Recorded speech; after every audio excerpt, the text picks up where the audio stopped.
Sintonía de Vida se complace en presentar las sanas palabras. Señor, capacítame. Mensajes bíblicos a cargo de consagrados siervos comprometidos con la sana enseñanza. Para así poder sembrar tu palabra. Y yo les quiero invitar a que podamos ver en el libro de Hechos, en el capítulo 1, en el versículo 8. Hechos 1:8, en la versión Reina Valera 60, dice así: pero recibiréis poder cuando haya venido sobre vosotros el Espíritu Santo, y me seréis testigos en Jerusalén, en toda Judea, en Samaria y hasta lo último de la tierra. En este pasaje nosotros vemos la continuación de lo que fue el Evangelio de San Lucas, que es la continuación, el libro de Hechos. Lucas era un médico gentil, no, era el único no judío que escribió un libro en el Nuevo Testamento.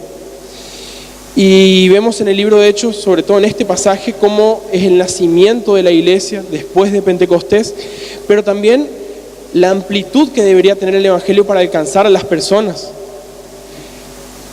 Y la idea que a veces nosotros tomamos de esta traducción en particular, que es la Reina Valera, es la que nosotros estudiamos y tratamos de sacarnos de esa idea, es de una secuencia, porque dice: me seréis testigo en Jerusalén, en Judea, en Samaria y hasta lo último de la tierra.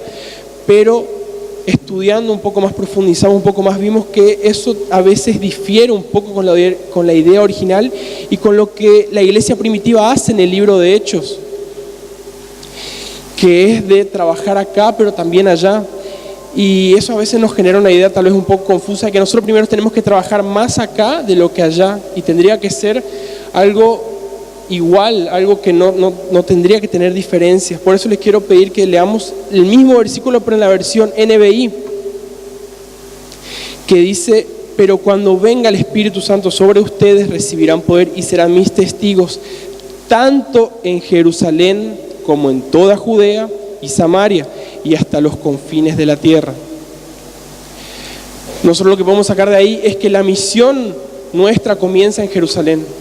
La misión comienza en Jerusalén, pero también, tanto como dice esta versión, debe ser intentando alcanzar Judea, Samaria, hasta los confines de la tierra. Todos los lugares donde nosotros estamos pueden llegar a ser un campo misionero. No necesariamente vamos a estar ahí toda nuestra vida. Nosotros empezamos en nuestra Judea, que es esta hermosa resistencia, pero no vamos a quedarnos acá mucho tiempo. Y así tal vez cada uno de nosotros.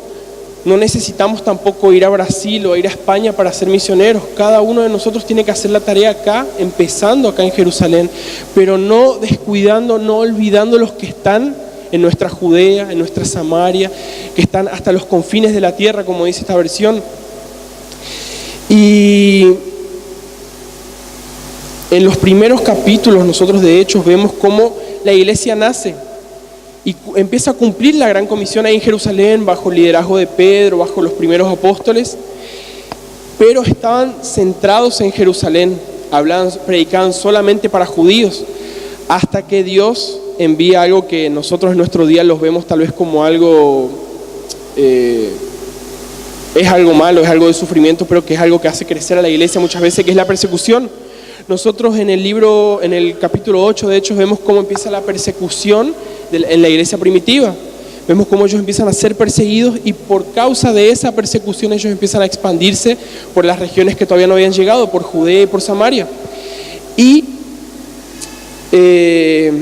al ver esto, al estudiar de nuevo esto, me acordaba de dos ejemplos que escuché en todo este tiempo estando allá. El primero es de un pastor venezolano que se reunió con el pastor Gustavo, creo que fue en Perú, y él contaba que él pasó a predicar, era creo que una cumbre de pastores sudamericanos, y él decía que él no iba a responder ninguna pregunta sobre la crisis de Venezuela, sobre la escasez de alimentos, sobre los problemas con la policía, sobre los problemas con el gobierno. Él no iba a responder ninguna de esas preguntas, pero les iba a dar solamente una afirmación, que es que la iglesia estaba creciendo en ese tiempo. La iglesia continuaba creciendo todavía en ese momento de dificultad. Y lo mismo nos contó un hermano chino, un pastor chino que está ahora en Estados Unidos, que el pastor Gustavo le preguntó si ellos oran para que se detenga la persecución, si ellos oran para que disminuya la opresión que el gobierno chino muchas veces ejerce sobre los cristianos allá. Y él decía que no, que de ninguna manera, que ellos no oran para que la persecución pare, porque eso los fortaleció, los hizo crecer como iglesia. Y China es el país que más misioneros envía ahora, actualmente en el mundo. Es un lugar al que nosotros todavía estamos yendo a predicar, pero que ellos entendieron que no solamente es predicar ahí, sino que también es salir. Y eso pasó en el libro de Hechos después de la persecución también. A partir de la persecución se forma una iglesia que nosotros la estudiamos mucho, que es un referencial tal vez para lo que es misiones, que es la iglesia de Antioquía, que la vemos a partir del capítulo 13. Y vemos cómo el evangelio a partir de esa iglesia se empieza a extender enormemente con el liderazgo de Pablo por todas las otras regiones que todavía no habían alcanzado. Y ahí vemos nosotros cómo la misión universal que el Señor nos dio está constantemente cambiando, saliendo. Vienen personas pero también salen. Pablo estuvo en Jerusalén, fue enviado para Antioquía. De Antioquía él hizo 2 o 3 viajes misioneros para Asia. Entonces constantemente las cambios, mudanzas que el Señor hace.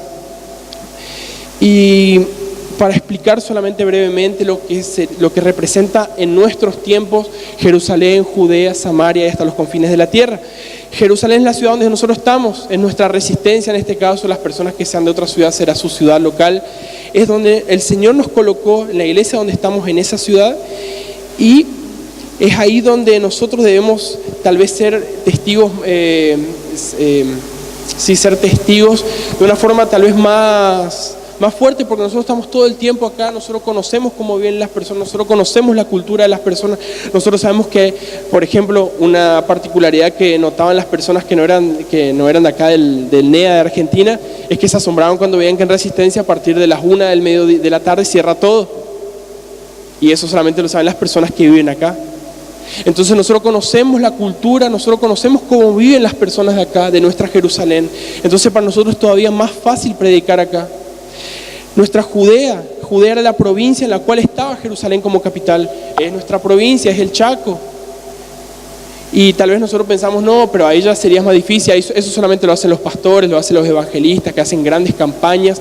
Pero no, hay hermanos que hasta ahora están yendo, no sé con qué frecuencia, pero yo sé que van todavía a la iglesia de Puerto Tirol a ayudar, que es parte de nuestra Judea. Esos pequeños trabajos son también hacer evangelismo en nuestra Judea. Samaria era una región que ya estaba un poco más distante y a veces ya tenía diferencias culturales.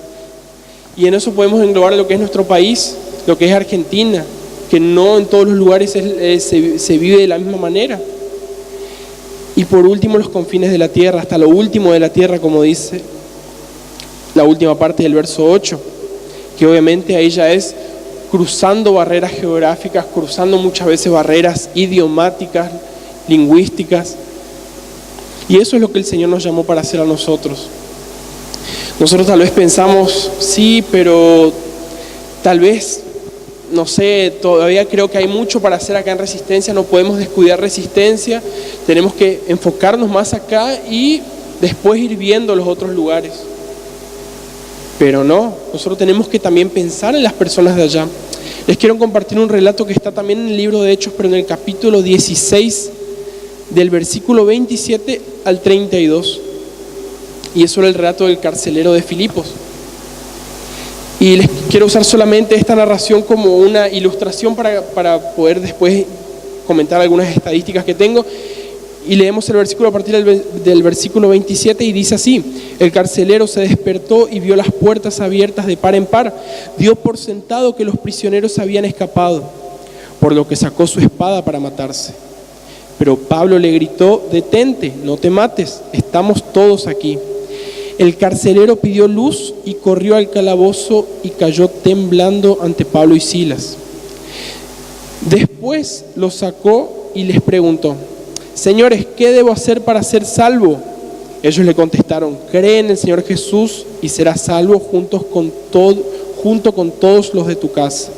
Y le presentaron la palabra del Señor tanto a él como a todos los que vivían en su casa. Nosotros vemos en ese relato que cuando el carcelero de Filipos le preguntó a Pablo y a Silas, después de que las paredes cayeron, cuando ellos estaban alabando al Señor, vemos que él en un momento hasta intentó matarse, pero después les hace una pregunta simple: señores, ¿qué debo hacer para ser salvo? En el versículo 30. Y ahí lo primero que nosotros podemos ver en eso es que él tenía una persona para preguntar. Él tenía a alguien cercano que conocía, a dos personas cercanas a él que conocían el Evangelio.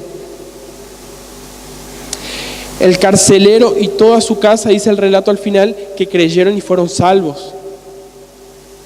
Pero les quiero traer una pregunta en esta mañana. ¿Qué pasa con todas las personas que no tienen nadie cerca para hacerle esa pregunta? ¿Qué pasa con las millones de personas alrededor del mundo que no tienen nadie cerca para preguntarles lo que deben hacer para ser salvos? Y les quiero compartir algunas estadísticas que yo estuve viendo para más o menos graficar esta idea. En Brasil viven más de 200 millones de personas, prácticamente 209 millones de personas. De esos más de 200 millones de personas, 42 millones son evangélicos. Pertenecen a la iglesia evangélica, que es más o menos el 20% de la población. Eso significa que 1 de cada 5 brasileros es evangélico. Entonces, si una persona en Brasil hiciese la misma pregunta que se hizo el carcelero, va a tener que buscar entre 5 personas para encontrar alguna que sea cristiana y que le pueda compartir el mensaje de salvación. Vamos a Argentina, vamos a ver cómo es Argentina.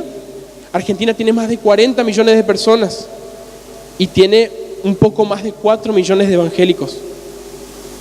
Eso más o menos es el 10% de la población. Lo que es un cristiano, pero ahora cada 10 personas. Entonces, si alguna persona acá en nuestro país que se hace la misma pregunta, va a tener que buscar un poquito más que en Brasil. 1 de cada 10 es cristiana y le va a poder predicar el mensaje de salvación. Pero si de Argentina ya cruzamos el océano Atlántico, vamos en vuelo, vamos en barco, y llegamos, por ejemplo, hasta España, hasta Madrid o hasta Barcelona, Madrid que está tanto en los noticieros ahora, o en otra ciudad de España, nosotros vamos a ver que si un español se hace la misma pregunta, va a ser un poco más difícil. En España hay más de 46 millones de personas y hay solamente 1.5 millones de evangélicos aproximadamente, lo que resulta en un evangélico por cada 600 personas. Ahí sí ya es un poco mayor la búsqueda que va a tener que hacer un español para poder acceder al evangelio. España es uno de los países que menos acceso al evangelio tiene. No acceso, que menos evangélicos tiene. Pero esto se complica un poco más si nosotros vamos descendiendo para el sur de España, cruzamos el estrecho de Gibraltar y llegamos hasta Marruecos. Llegamos a África, llegamos a la África árabe. Y ahí Marruecos sí va a ser una travesía encontrar algún hermano creyente. Tal vez pueden ser viajes de kilómetros para poder llegar a alguna persona que nos pueda compartir el evangelio. En Marruecos hay 33 millones de personas y solamente 5.000 cristianos, solamente 5.000 evangélicos. Esto es el 0.1% de la población. Eso significa que si un marroquí hace la misma pregunta que el carcelero, va a tener que buscar entre 5.000 musulmanes para encontrar a un cristiano. Y si vamos al país que menor proporción de evangélicos tiene, que es Turquía, que tiene más de 75 millones de personas, pero solamente tiene 7.000 evangélicos aproximadamente, va a ser un cristiano evangélico por cada 7.000 personas, por cada 7.000 musulmanes. Entonces, nosotros vemos que en Argentina, en Resistencia, falta todavía mucho para hacer, es verdad. Faltan personas que convertirse, todavía nuestras familias tal vez, no todos los integrantes de nuestras familias son creyentes, no todavía todos conocieron al Señor. Pero no podemos descuidar las personas allá, que para ellos es mucho más difícil. Para una persona, supongamos que se convierte una persona en Marruecos, primero que se va a convertir y tiene que hacer todo a escondidas, no puede proclamar, anunciar públicamente que esa persona es evangélica, que esa persona conoció al Señor porque tiene riesgo su vida. Así también en Turquía. Vimos a ese pastor que estuvo preso tanto tiempo en Turquía que recién después de 5 o 6 años lo liberaron. Y sin hablar de que no tendría una iglesia como la tenemos nosotros así, una iglesia pública, grande, que podemos gritar a los 4 vientos que el Señor nos salvó. No va a tener librerías cristianas en las cuales pueda comprar Biblia o CD. Todos esos desafíos para ser cristiano.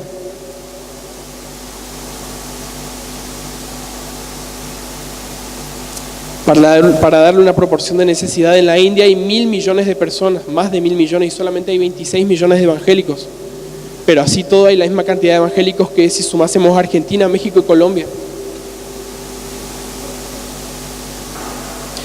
Más de 7.000 millones hay más de 7.000 millones de personas en todo el mundo y casi 2.000 millones no tienen la posibilidad siquiera de escuchar el Evangelio. No, eso significa que no tienen una iglesia en 300 kilómetros a la redonda que le pueda predicar el Evangelio. Es un desafío grande para nosotros como iglesia. No solamente... tal vez no todos vamos a tener el llamado para salir, para ir a esos lugares difíciles a llevar la palabra, pero sí orando por las personas que están yendo a llevar la palabra. Nosotros escuchamos muchas veces en muchos congresos de misiones que misiones se hace con las manos de los que dan, con los pies de los que van y con las rodillas de los que oran. No necesitamos hacer un viaje hasta Brasil o ir al CTM necesariamente para poder hacer misiones. Las misiones empiezan acá, pero también pensando en todas esas personas que todavía no conocen el Evangelio, personas que es casi imposible que puedan llegar a escuchar el Evangelio, que están rodeados de guerras, que están rodeados de hambre, que están rodeados de pestes, de enfermedades, de dolencias.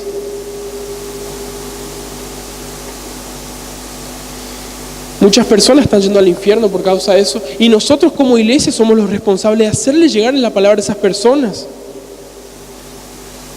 Vi una ilustración que me gustó, que decía que para dimensionar lo que es, cómo afecta el pecado a las personas, imagínense que estamos circulando por la calle y vemos un auto atropellando a una persona. Y la persona queda grave, pero el auto en vez de parar, se da la fuga. La persona queda tirada en el piso, queda tirada en el asfalto, queda tirada ahí en la vereda, sin nada que hacer porque su cuerpo está tal vez fracturado, está con sangre, pero pasan otros automovilistas por los costados. Pero ¿qué pasa? Los automovilistas no paran, los automovilistas continúan su camino.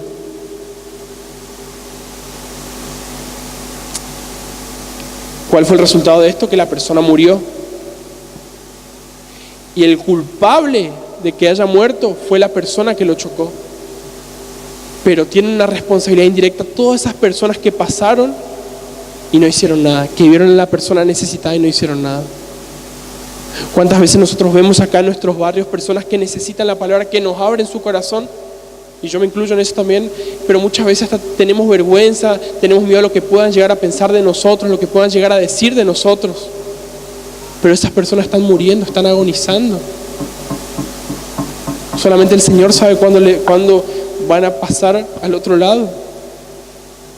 Y una vez vimos con Sabri hace un tiempito una película de un pastor que tenía una iglesia muy grande en Estados Unidos. Y él predicaba mucho sobre alcanzar a los perdidos, a las personas que no tienen capacidades de escuchar el Evangelio. Pero viendo en ese momento, creo que fue la guerra del Golfo, la guerra en África, no me acuerdo la verdad qué guerra fue, ve la cantidad de niños que estaban muriendo por esas guerras. Y él en un momento empieza a pensar, y él dice en esta película que fue Dios que le habló, que él sintió de parte de Dios que el infierno no existía en realidad. Que, o sea, un Dios bueno no podía permitir que todas las personas vayan al infierno. Esos niños que no tienen nada que ver, ¿cómo van a ir al infierno? Esas personas que nacieron ahí, tienen 20, 30 años y que ellos no eligieron vivir ahí, Dios no tiene la culpa de eso. Dios lo va a salvar. Dios no puede ser tan malo como para dejarlos que se vayan al infierno. Esa persona buscó un placebo, algo que tranquilice su dolor, tranquilice su angustia por esas personas que se estaban perdiendo. Inventó una teoría, inventó una doctrina, pero esa no es la solución. La solución es lo que nos encomendó Jesús a nosotros en Mateo 28, del 19 al 20, que dice: por tanto, id y haced discípulos de todas las naciones, bautizándolos en el nombre del Padre, del Hijo y del Espíritu Santo. Enseñan a los nuevos discípulos a obedecer todos los mandatos que les he dado, y tengan por seguro esto, que estoy con ustedes siempre hasta el fin de los tiempos. Eso es lo que nosotros tenemos que hacer, no creer teorías como este pastor. Nosotros somos los responsables de llevar la palabra. Tal vez no vamos a llegar a todos porque tal vez es muy difícil, como el pastor decía anoche, llegar a todas las personas, esas personas que están en una isla apartada de todo, llegar hasta esas personas muchas veces no vamos a poder, pero el Señor va a juzgar a esas personas. Eso estudiamos anoche en el culto.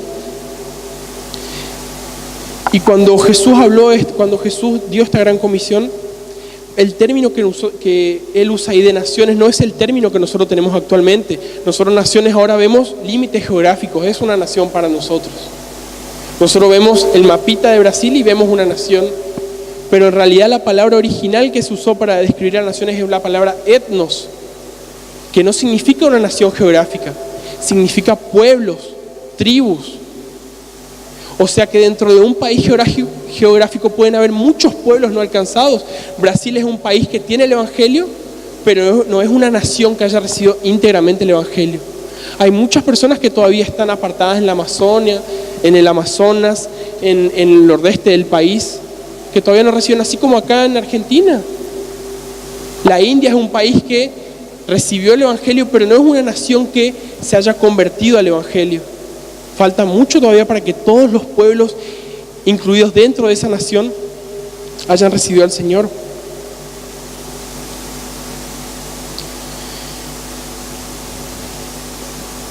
Y nosotros vemos cómo el Señor cuenta con nosotros para cumplir esta gran comisión. El Señor no necesita de nosotros, pero Él nos invita a ser parte de este trabajo. Él nos invita porque la misión es de Él, no es nuestra. La misión redentora para redimir a la humanidad es de Dios, no es nuestra. Él solamente nos invita a ser parte de ella. Es un privilegio que nosotros tenemos, poder llevar el Evangelio a otras personas, poder ser embajadores de Dios acá en nuestros barrios o en otro país o en otra ciudad. Estudiamos el término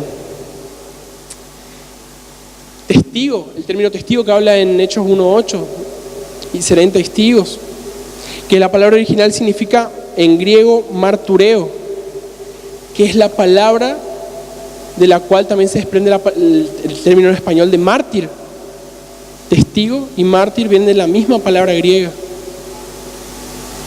Imagínense lo comprometidos que estaban los discípulos en la antigüedad para llevar la palabra. Literalmente dejar sus vidas. Nosotros vemos los ejemplos en el libro de los Hechos de los Apóstoles.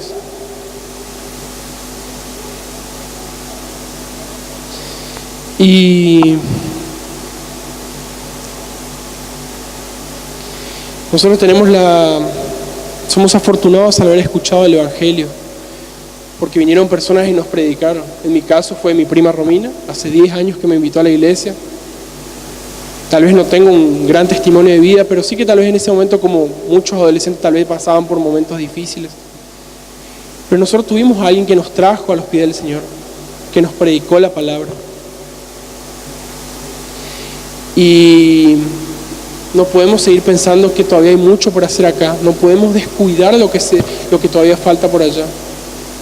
El pastor Remotti una vez compartió en una convención regional, creo que fue, que escuchó que alguien le había dicho eso. No, todavía falta mucho por hacer acá, pastor. Y él le respondió: gracias a Dios que las personas que vinieron de Europa o de Estados Unidos a traernos el Evangelio no pensaron lo mismo. Imagínense si ellos hubiesen pensado: acá en Bulgaria, acá en Italia, acá en Estados Unidos todavía falta mucho para hacer. Ellos entendieron que la misión se hacía en su propio país, pero también ellos yendo a otros lugares a llevar la palabra. Y gracias a Dios por esas personas que nos trajeron la palabra. Nosotros tenemos que reaccionar intercediendo, orando por esas personas, contribuyendo en lo que nosotros podamos Una oración no cuesta nada para orar por esas personas. Ahora Susana mandó hace unos días que los Pradier están pasando una situación difícil ahí en Francia con todas las protestas que hay, con toda la movida esa de los chalecos amarillos, y que piden nuestra oración. Es solamente apartar un tiempo de nuestra intimidad para orar por esas personas, para pedir que el Señor pueda bendecir, que pueda seguir usando esas personas, que renueve las fuerzas de esas personas también, que se cansan como todos nosotros. Son seres humanos igual que cada uno de nosotros.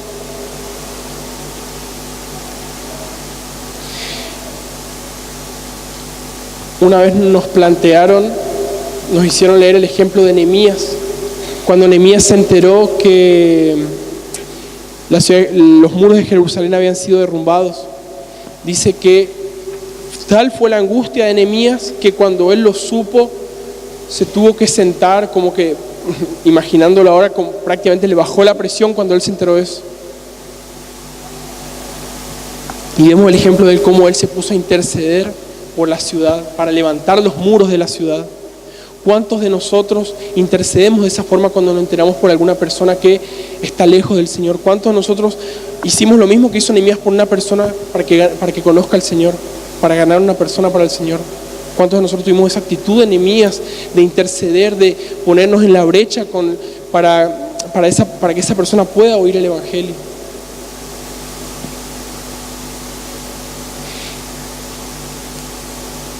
Hechos 4:20 dice que los apóstoles, en ese momento Pedro y Juan, decían: no, nosotros no podemos dejar de hablar de lo que hemos visto y oído. Ellos tenían una sed, un fuego en su corazón de compartirle a todas las personas que veían de lo que el Señor había hecho por ellos, de cómo el Señor murió, pero se levantó de la muerte y venció al pecado. Ellos no podían dejar de hacer eso, y en ese momento a ellos lo estaban ordenando terminantemente que dejasen de hablar de ese Jesús, que dejasen de hablar de ese Jesucristo que se había levantado de los muertos. Pero ellos decían: nosotros no podemos callar lo que hemos visto y oído. Muchas veces nosotros tenemos eso de que nos miramos a nosotros mismos pensando: el Señor no me puede usar a mí, ¿qué le puedo aportar yo a la obra del Señor? ¿Qué puede darle Luciano? ¿Qué puede darle Sabri a la obra del Señor? Nada. El Señor no nos escoge a nosotros por lo que nosotros somos. Cuando el Señor ungió como rey sobre Israel a David, él era un pastor de ovejas, no era nadie para reinar una nación entera. Él no nos ve con nuestros mismos ojos a nosotros mismos. Él ve algo más allá de lo que nosotros podemos llegar a ver. Y no tenemos que caer en ese error de mirarnos a nosotros mismos, decir: ¿qué le puedo aportar yo al Señor? Porque el Señor, si nos está incomodando, si nos está llamando, es porque Él ve algo en nosotros que le puede ser útil para la obra. Siendo pastores, siendo evangelistas, siendo maestros, saliendo para hacer misiones. No tenemos que caer en ese error que cayó el pueblo de Israel cuando dice el relato que ellos fueron a espiar la tierra prometida. Mandaron 2 espías, ellos fueron a espiar la tierra prometida, pero dice que ellos volvieron y ellos solamente tenían que dar una observación general, un pantallazo, y comentárselo al pueblo de cómo era la tierra prometida. Pero ellos volvieron después de hacer su visita y ellos nos dieron un informe de cómo era la tierra. Ellos dijeron, empezaron a ver a las personas que vivían ahí, empezaron a compararse a ellos mismos con las personas que vivían ahí. Decían que éramos como langostas, nos comparábamos con ellos y éramos como langostas, y ellos nos veían así, decían ellos. O sea, ellos estaban suponiendo lo que veían las otras personas, estaban leyendo la mente de las otras personas prácticamente. Y muchas veces nosotros nos vemos así también. ¿Qué puedo llegar a hacer yo para el Señor? ¿Qué le puedo aportar yo a la obra del Señor? Y cada uno, por lo menos, como el pastor hablaba anoche, cada uno por lo menos nosotros tenemos un talento que el Señor nos dio, un don que el Señor nos dio, que es útil para la obra. No tenemos que poner los ojos en nosotros mismos. Por causa de eso, por culpa de eso, toda esa generación que fue a observar la tierra prometida y que esos espías que fueron a observar la tierra prometida y toda la generación que creyó en esos espías no entraron después a la tierra prometida. Por su falta de fe, el Señor les había dicho que les iba a dar la tierra prometida. No les preguntó si ellos eran más altos, más fuertes, si tenían más carros de guerra, si tenían más recursos económicos. El Señor ya les había prometido, pero ellos igual así estaban mirando a ellos mismos, lo que ellos mismos podían hacer con sus fuerzas. El Señor nos dijo: yo estaré con ustedes hasta el fin de los tiempos. No puso una condición. El Señor nos dijo eso y nosotros tenemos que creer eso. Si el Señor nos dice que va a estar con nosotros hasta el fin de los tiempos, porque va a estar con nosotros hasta el fin de los tiempos. Amén.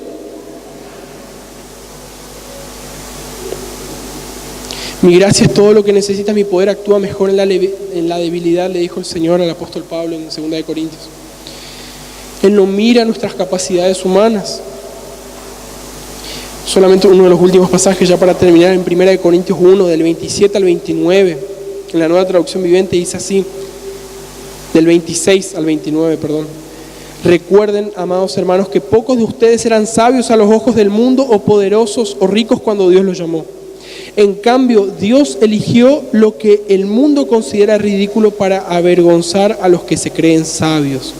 Y escogió cosas que no tienen poder para avergonzar a los poderosos. Dios escogió a lo despreciado por el mundo, lo que se considera como nada, y lo usó para convertir en nada lo que el mundo considera importante. Como resultado, nadie puede jamás jactarse en presencia de Dios. El Señor nos llamó por gracia, no por lo que Él vio en nosotros, no por lo que nosotros podemos darle a Él, no por lo que nosotros somos, no porque nos sintamos líderes, no porque nos sintamos algo superior. El Señor vio nuestro corazón, Él escudriña los corazones, Él no ve lo externo. Tal vez no todos de nosotros vamos a ser llamados a ser Pablo, a ser Pedro, a ser Timoteo, pero sí que el Señor nos quiere usar en diferentes lugares. Somos un cuerpo que cada uno tiene diferentes funciones en este cuerpo. Y si el Señor te quiere usar en esa función es porque Él cree que vos sos idóneo para esa función, que vos sos adecuado para esa función. Los primeros discípulos eran pocos, eran pobres, no tenían mucho estudio, no tenían mucha capacitación académica, pero ellos tenían una cosa que fue la clave en el inicio de la iglesia primitiva, que era el poder del Espíritu Santo obrando en sus vidas. No es por fuerza ni por poder, sino por el Santo Espíritu, dice la palabra de Dios. No es por nuestras capacidades humanas, es por lo que el Espíritu Santo puede hacer en nosotros. Y una reflexión solamente para terminar. Un misionero antiguo dijo una frase por ahí muy conocida allá en Brasil, que era que por qué una persona tiene que escuchar 2 o 3 veces el Evangelio, siendo que hay personas que todavía no lo escucharon ni siquiera una vez.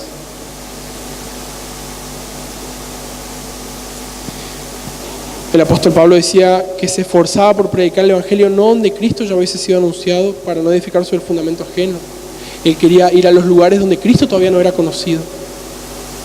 Acá en nuestra casa, en nuestra ciudad, en nuestra provincia todavía no terminamos de hacer la obra evangelística, la obra misionera. Tenemos mucho que hacer todavía, pero no tenemos que olvidarnos de tanto en Jerusalén como en Judea, en Samaria, hasta lo último de la tierra. Eso es lo que el Señor puso en mi corazón esta mañana, hermanos. De que podamos cambiar nuestra visión acerca del Evangelio, de que podamos dar ese paso de hacer nuestra tarea misionera acá, nuestra tarea evangelística, cumplir la gran comisión acá en nuestra ciudad, pero acordándonos de las personas que están afuera, acordándonos de los hermanos que están en nuestra Judea, pastores que están en el interior de la provincia, plantando obras donde no hay nada, o en lugares recónditos de la Argentina, donde hay una iglesia también cada 100 kilómetros, cada 300 kilómetros, pero también de las personas que están cruzando una barrera, que están yendo hasta los confines, hasta lo último de la tierra. Retén la forma de las sanas palabras que de mí oíste, en la fe y amor que es en Cristo Jesús. Haz de mí una ofrenda